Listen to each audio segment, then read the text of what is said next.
So the U.S. intelligence, U.S. intelligence officials are warning of right-wing hate groups using online memes. This is no real surprise here. They've been doing this for a while. You look at like the Pepe Frog meme that went around for a long time. To tonight's original now with in-depth reporting on a topic we've been watching. And this evening, it is memes. You know, memes, they're everywhere online, right? Meme humor, maybe it's your humor, especially if you are a member of the internet generation. You're looking at like Doge, these inside jokes that millions of people are in on, and sometimes millions of people are not. But what happens when extremist groups use their own memes to kind of signal to each other, to try and get around moderators on some of these platforms? And what happens when there are potential... Oh, dude, this guy has right-wing RWDS on his shirt, right-wing death squad. So, the Texas shooter having right-wing death squad on his clothing is not a new thing. Potentially deadly consequences. Ken Delanian has our meme culture story.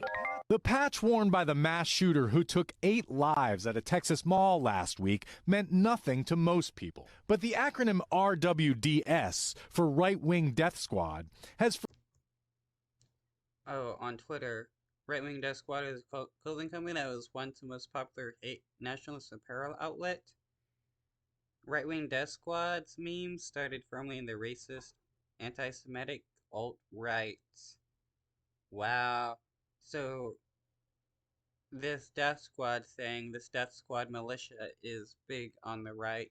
For years been a popular meme in far-right circles. It's the latest example of how experts say violent But it also goes to show how much they're priming themselves to commit violence against people by naming themselves the Right-Wing Death Squad. Extremists are using memes to fuel radicalization. It's like grassroots organizing and that you feel like you're really involved, but it's also at scale. And that's what a meme can do. And they spread like wildfire. The U.S. National Counterterrorism Center recently warned in an intelligence bulletin that memes are full of coded language that makes it harder for social media platforms to flag them as extremist content. The intent. Yeah, that's because most social media doesn't really flag a lot of pictures, so you can have almost any type of picture or meme up on a social media and not get flagged. Unless you posted like, I hate, black people, blah blah blah, which is more likely to get posted compared to some kind of meme which would say something bad about black people. Is to hide these provocative and extremist messaging under a veil of irony to avert detection. Memes have been a feature of hate-motivated violence for years. The man sentenced to life in prison for killing 10 people at a Buffalo supermarket last year plastered his gun with racist slogans. In the winter of 2020, Aaron Swenson posted these crude anti-police memes on Facebook. A few months later, Swenson, a self-described member of the far-right extremist group, the Boogaloo Boys, started a Facebook live stream capturing what he said was a mission to hunt and kill a police officer. According to the right wing, though, it's only the left wing that loves criminals and, want to kill cops and stuff. But here you have a right-winger, part of the right-wing group, that is looking to kill cops, and there is a good part of the right wing that wants to take out cops, which is funny because the right wing party always claims they're pro cop and all about law and order. Prosecutors say this is the moment he tried to ambush a Texas patrolman.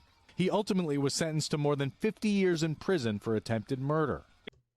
Wow, 50 years in prison. He definitely deserves it. We can see how these things that appear innocuous as phony sequel jokes, as meme cartoons, they can really rapidly and dangerously convert into real-world violence. After both Facebook and Twitter cracked down on extremist users following the January 6th attack, experts say many groups have flocked to more loosely moderated platforms such as Gab, Telegram, and Discord, where Airman Jack Teixeira... Well, not Twitter anymore. I mean, right wingers can easily come to Twitter nowadays and spout their racism because Elon Musk, a racist right winger, now owns Twitter. Shara is accused of posting classified documents. I think these gaming sites have really come into the fore in public notice as a way for people to be radicalized and then organized, unfortunately. But law enforcement faces the twin challenges of anonymity and free speech protections. A lot of extremist content is posted under pseudonyms, and the FBI has been reluctant to monitor public social media posts by Americans. I don't think we've taken this homegrown extremism seriously enough, and we've been very hesitant. And of course, we. Well, this is because a large amount of people in the government are also like right-wing racists. So when they see this kind of stuff happen, yeah, they support it. That's why it's allowed to have gone on for so long.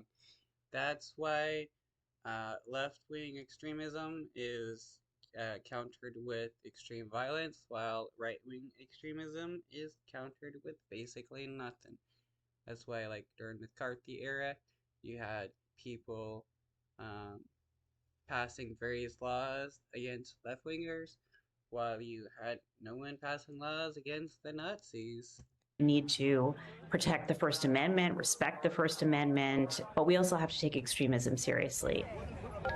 Ken Delanian is joining us now. It's a fascinating piece, Ken, and I want to just sort of say this, right? Like, memes are not slogans, right? There are some things are not memes, some things are, but sometimes like slogans or acronyms can come from memes, right? I mean, this is all tangled up in this idea of like the dark corners of internet culture and how it comes through in some of these examples that you've laid out. That's right. It's often a slogan and a photo or a piece of artwork. And, you know, this is a really tough problem that both the social media companies and the government are grappling with. And experts I've talked to say both need to do more. The social media companies need to do more moderation, but the FBI needs to lean forward, they say, a little harder in looking at things that are public. This most recent shooter in Texas posted a roadmap on a Russian social media site that included memes, but also photos of his weapons and very disturbing posts showing a fascination with mass shooting. Any law enforcement officer who saw that would have wanted to go visit that person, but no one saw it because no one was looking.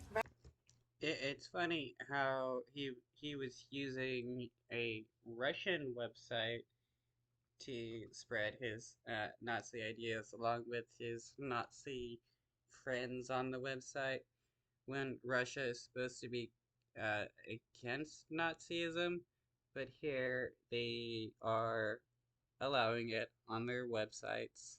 Right. There's also this, not that example specifically, but this issue more broadly speaks to this underlying tension that sometimes comes up of like, well, free speech, right? Can a person post a meme if they want to? That's right. And the FBI is saying we don't want to look at public social media, even though they're probably legally entitled to do that. They don't want to chill speech. The issue with memes is where does it cross the line into hate speech, where Facebook and other platforms would say you can't post that. Ken Delanian, fascinating. Thank you so much for that reporting and for tonight's original. Appreciate it.